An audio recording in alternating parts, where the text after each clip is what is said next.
So following on from the previous video, we were trying to sketch this function here, and we've established that we've established that it breaks down when you try and put 1 into this thing here, because the natural log of 1 is 0. So you will have something divided by 0. So something weird happens at x equals 1.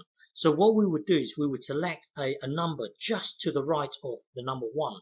So we would select 1.00000, I don't know, 1 here.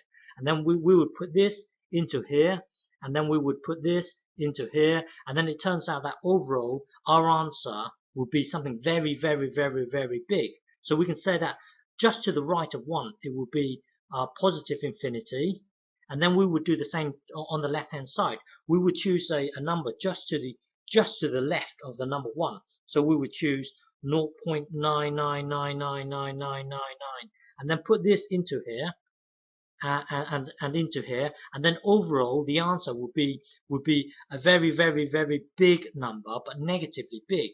So it would be somewhere down here. It would be negative infinity. So it would be negative infinity just to the left of the number 1. It would be negative infinity. Just to the right of the number 1, it would be positive infinity. Okay, and then so this here is number 1. If you try and put 2 into this thing here, so if you put 2 into this thing here, you will have 2 divided by the natural log of 2. So if you punch this into your calculator, you would get a number near 3, 2 point something. So this here will be 2 point something. So it brings us back down to earth here when it's at 2. So just to the right of 1, it would be a very, very, very big positive big number.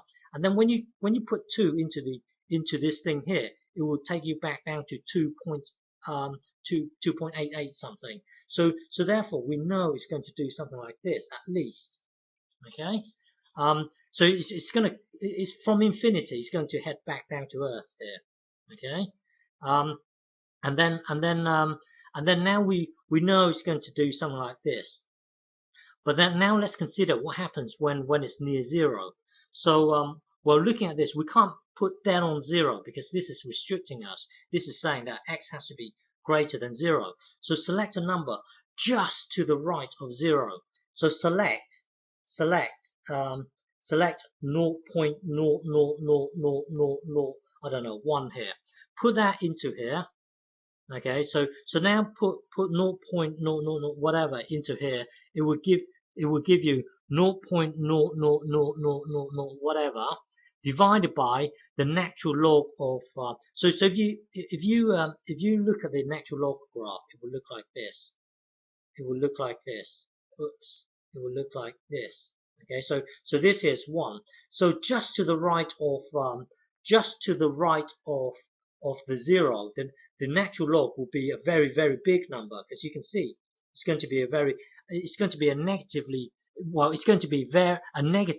very, very, very, very, very big number. Okay, so near well, just to the right of 0 is going to be this number here. So let's move the negative. Let's move the negative. Hang on. Let's move the negative up here, and then let's move the negative out here. So now we've got hang on. Let me just move this across. So now. So hang on. So now we've got a negative whatever's in the bubble here. So we've got 0.00001 divided by something that's very, very, very, very, very big. Don't forget, we've taken the negative out. So let's just concentrate on being 0.0000 divided by something very, very big.